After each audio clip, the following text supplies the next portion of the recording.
तो लीजिए सुनिए उपेंद्र नाथ अश्क जी की कहानी गोखरू। फिटकरी शोरे और नमक के पानी में धुले कमरे के अंधेरे में जगमगाते पीले सुनहरे गोखरू देखते देखते मलावी की आंखों में आंसू भर आए। निमिष मात्र के लिए उसके सामने एक चित्र घूम गया, उसका अपना ही चित्र, उन दिनों का जब जीवन में सब कुछ अच्छा लगता था। भाई से लड़ाई झगड़ा, पिता का क्रोध से झुंझलाकर गालियां देना और खींचकर मां को पीट बैठना, सब कुछ भला भला मालूम होता था।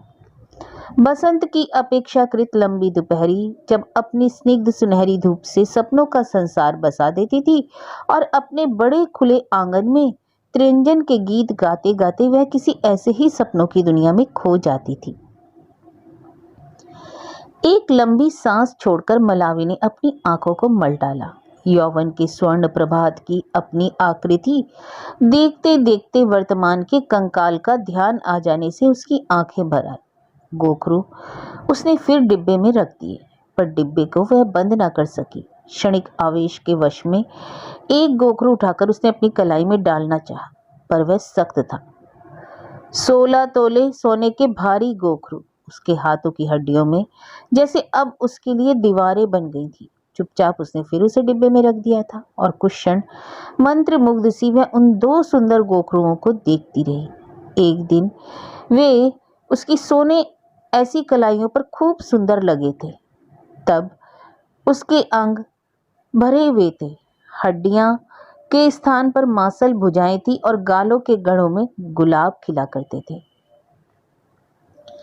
बाहर छोटी छोटी लड़कियां ढोलक पर माहियां गा रही थी। उसकी आंखों के सामने घूम गया किस तरह उसके कमरे में भी एक दिन ढोलक रख दी गई थी और फिर किस तरह चांदनी रातों में उनके चौड़े विशाल आंगन में जामुन के वृक्ष की छिद्री छाया के नीचे गांव भर की नव युवतियां और नव वधुएं इकट्ठी हुई थी और किस तरह उन्होंने माही रांझा पुन्नू के गीत गाए थे और किस तरह गांव की बड़ी बुढ़ियों भी उनके द्वारा अतीत में पहुंचकर उनके स्वर में स्वर मिला देती थी। फिर एक दिन तेल, हल्दी और केशर से मिले हुए बेसन के उपटन से मल मल कर उसे नहलाया गया था और जब उसकी देह कुंदन सी दमक उठी थी तब विवाह का लाल जोड़ा उसे पहनाया गया था। उसकी कलाइयां में मंगलसूत्र के तार में पिरोए हुए कलीरे बांधे गए थे और तब मां ने उसे गहने पहनाए थे।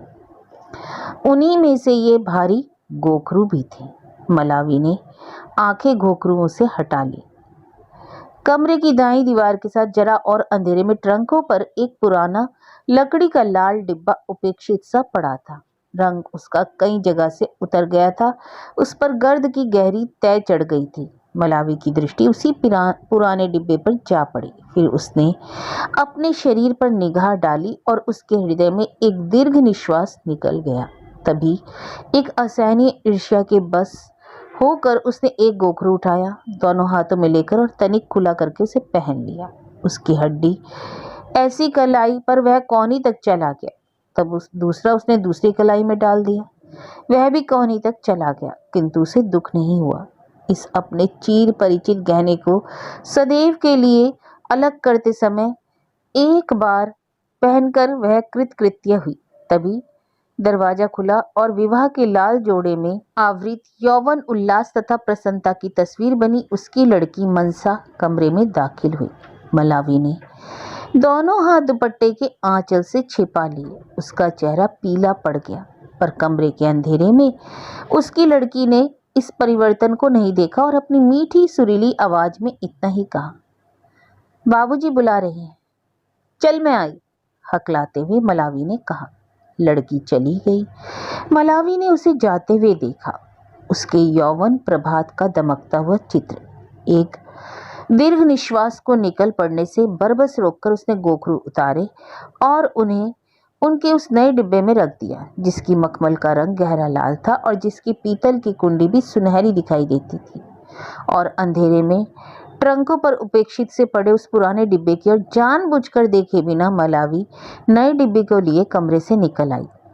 दरवाजे पर शहनाई अपने तीखे हृदय को भेद देने वाले स्वर में कोई जुदाई का गीत गा रही थी। घर के बाहर भंगियों तथा भंगिनी की भीड़ रास्ता रोके उत्सुक नजरों से दूल्हा तथा दुल्हन के बाहर आने का बाट जो रही थी। पुरुषों के हाथ में बांसों के साथ बंधी लिपटी चादरें थीं जो पलक झपकते ही खुल जाने को व्यग्र थीं और स्त्रियों के आंचल फैल जाने को उत्सुक थे। गली के दोनों ओर छतों पर पड़ोसियों की भीड़ लगी थी, जिनके होठ गाना गाने के लिए फड़क रहे थे। घर के अंदर आंगन में तिल धरने को जगह न थी। एक और वर पक्ष के लोग खड़े थे और जिनकी रस्में शुरू हो चुकी थी और पंडित के मंत्र अभी अभी हवा में फैलकर कहीं गुम हो गए थे और उनका स्थान विदाई की सिसकियों ने ले लिया था। पुरोहित ने चावलों का दाना लड़की के हाथ पर रखा। मनसा ने उसे छुड़कते हुए पंडित के कहने के अनुसार होठों से ही कहा, आपका भाग्य आपके साथ, मेरा भाग्य मेरे साथ। और उसके साथ उसकी आंखें भर आईं और सहेलियों ने गाना आरंभ किया।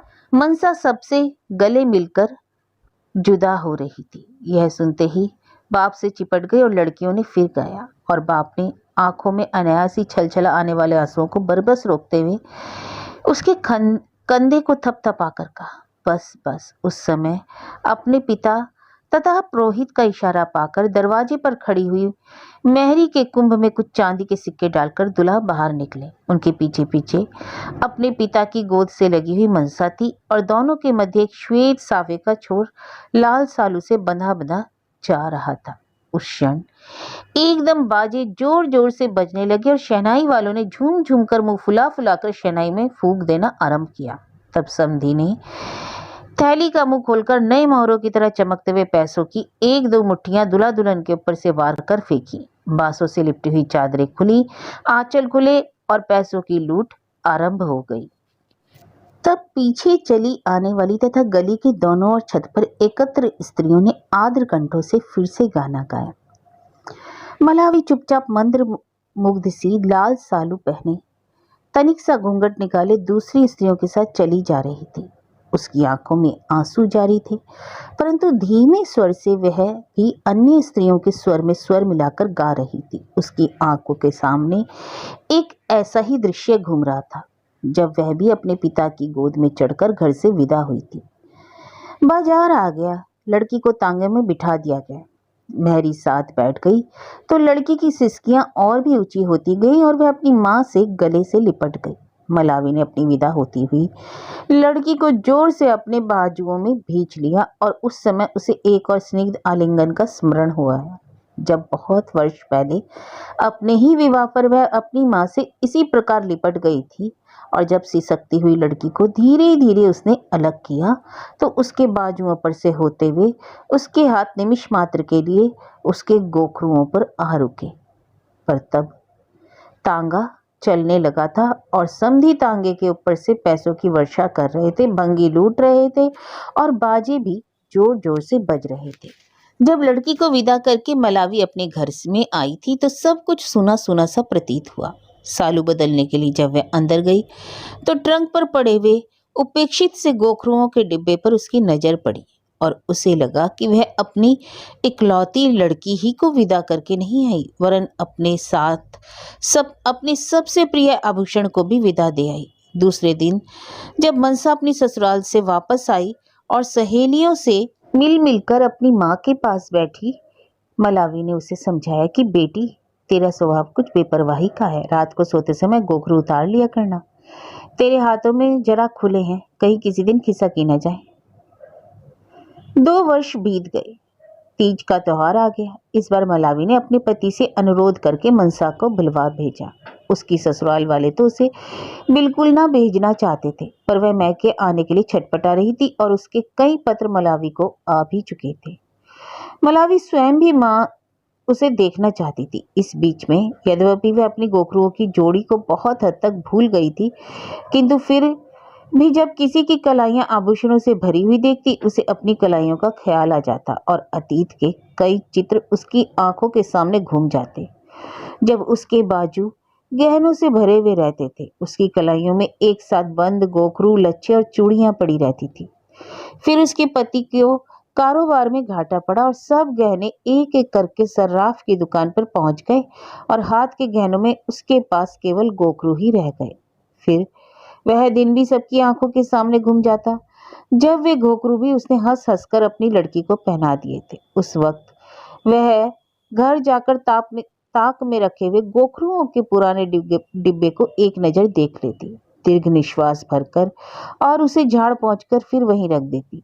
भाग्य के बिना कौन किसी चीज का उपभोग कर सकता है। गहने तो उसे बहुत मिले, पर उन्हें पहनना किसी और ही के भाग्य में था। उन सब गहनों के नाम पर एक पुराना खाली डिब्बा उसके पास रह गया था, जो उसे अपने अभाव की याद ही अधिक दिलाता। किंतु फिर भी उस पुराने डिब्बे को वह फेंकती ना थी, झाड़ पोंछकर वहीं ताक में रख दिया करती थी। और जब वह वेहल से अपनी लड़की की प्रतीक्षा कर रही थी, तो कौन जानता था कि अपने उस चिर परिचित गहने को देखने की लालसा भी उसके किसी अज्ञात कोने में न दबी पड़ी थी। और जब एक दिन मनसा अपनी ससुराल से आ गई थी, तो मलावी ने देखा कि इस 2 वर्ष में के अरसे में ही उसके गोखरू घिसकर पीतल ऐसे निकल आए हैं। और तब आलिंगन में लेकर कुशल क्षेम पूछने के बाद इच्छा ना होते हुए भी मलावी ने अपनी लड़की को कोसना आरंभ कर दिया। यह गहनों की क्या हालत बनाई है तूने? इस तरह तो पराये का गहना भी नहीं पहना जाता। 2 ही वर्ष में तूने इतने कीमती गोखरू घिसा दिए। 5 रुपए तो इनकी गड़ाई में ही मैंने दिए थे। मैल इनमें इतनी जमी हुई है, बर्तन मांजते झाड़ू बुहाड़ी देते समय तू उतारती ना थी ने। और गोखरुओं से नजर हटाकर उसने अपनी लड़की के चेहरे की ओर देखा, तो उसका हृदय धक से रह गया। यह क्या पक गई? अपनी लड़की से उसके दुख दर्द का हाल पूछने के बदले गोखरुओं का रोना ले बैठी।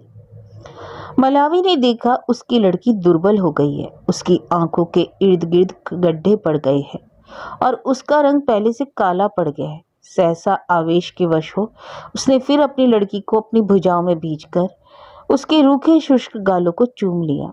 मनसा की आंखें भर आईं।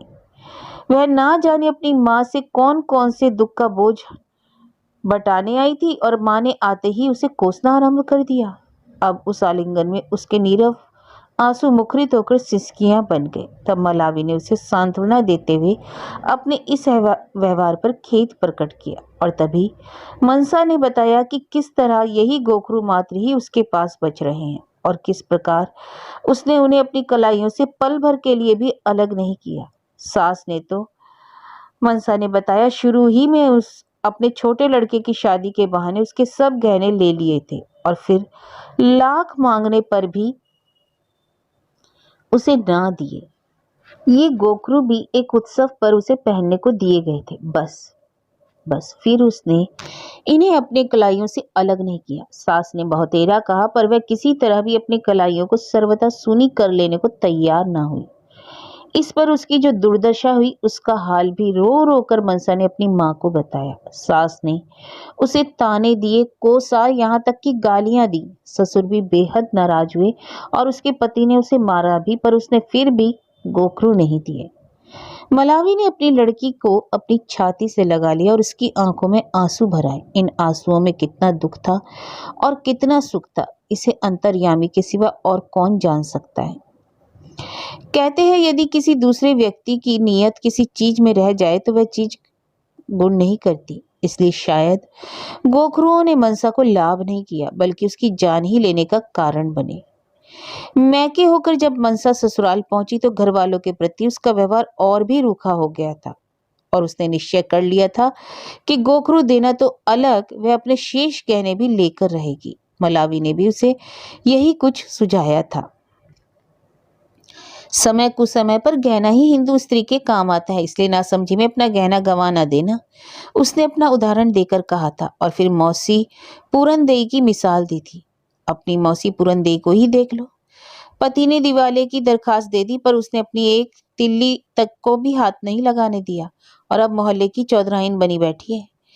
इसी परामर्श पर यह फल हुआ कि जब एक दिन मनसा की देवरानी को और सास ने मनसा से प्रार्थना की कि कुछ दिनों के लिए गोखरू उसे दे दे, तो मनसा ने साफ इनकार कर दिया। सास ने अपने बेटे से कहा, बेटे ने अपनी बहू से, पर बहू कुछ ऐसी अपनी हट पर अड़ी कि टस से मस ना हुई। तब उसने बल से गोखरू छीनकर अपने छोटे भाई को दे दिए। मनसा रोई, चिल्लाई, गालियां खाई, पिटी और फिर बीमार पड़ गई।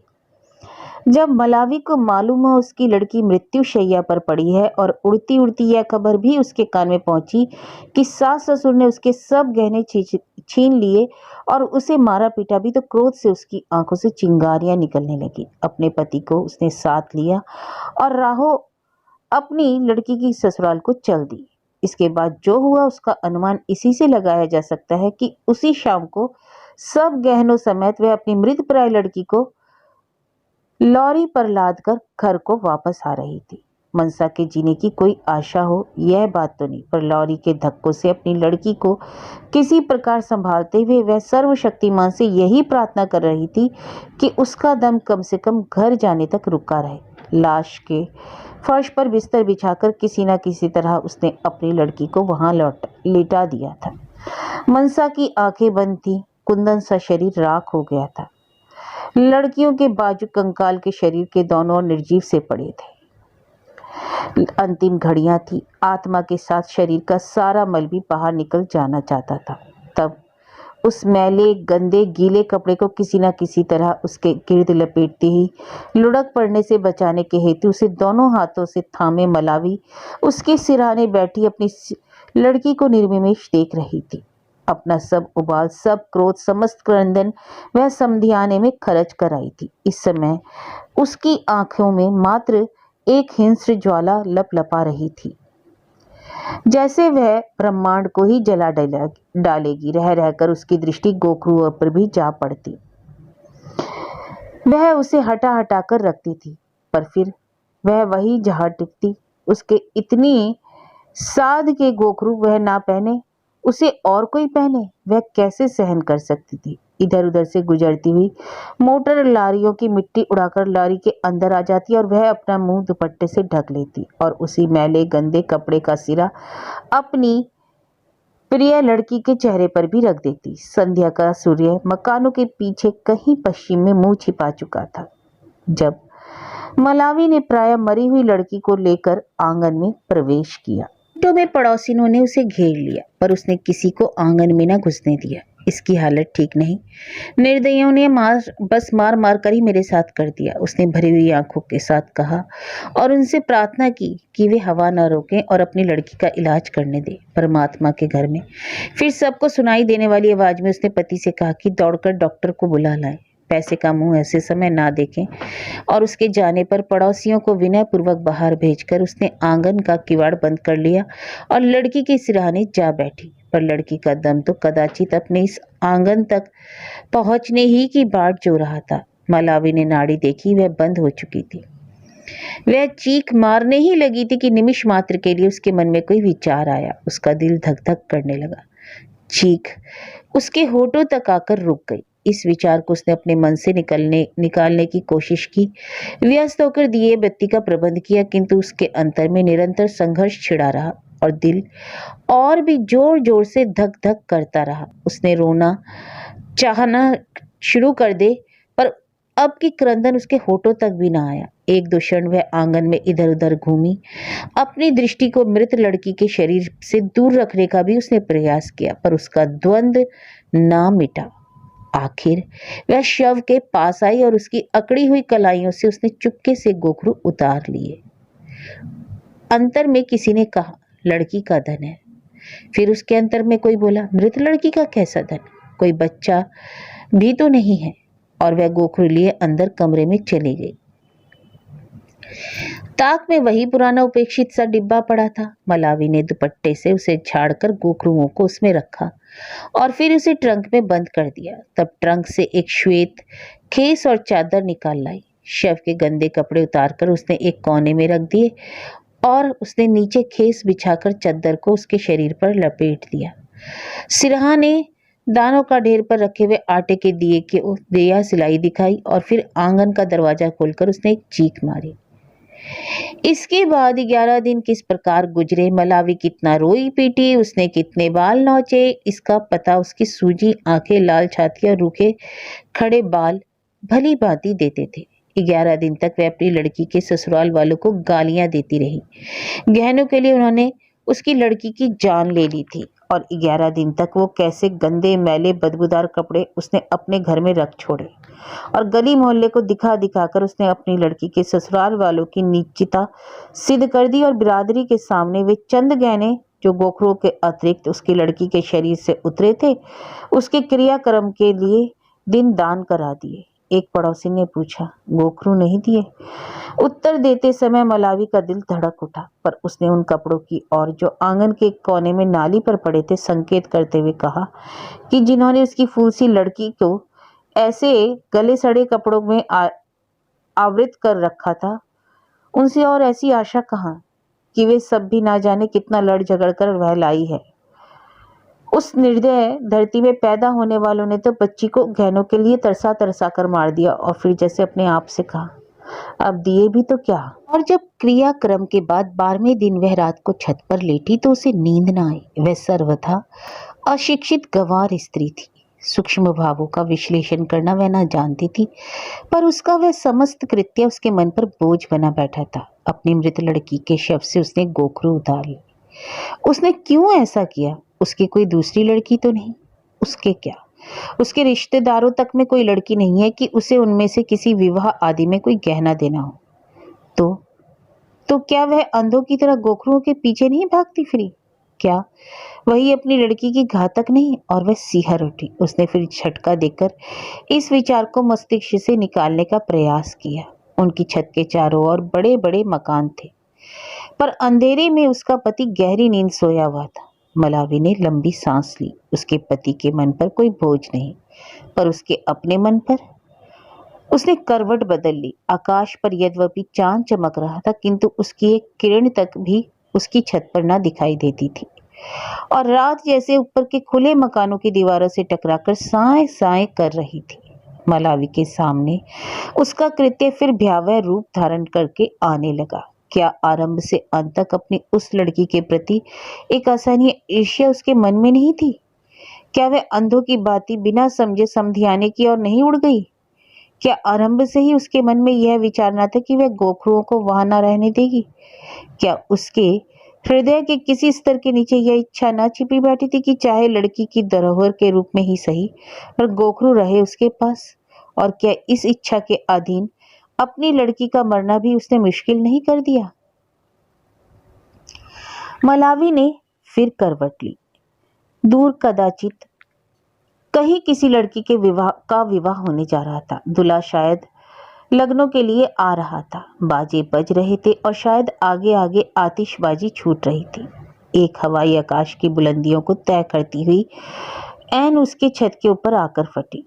जोर का धमाका हुआ। मलावी डर गई और फिर निर्निमेष उस तेजी से नीचे की ओर आने वाली चिंगारी को ताकती रही। उसकी आंखों के सामने उसकी लड़की के विवाह का दृश्य घूम गया और फिर उसकी अर्थी का दृश्य।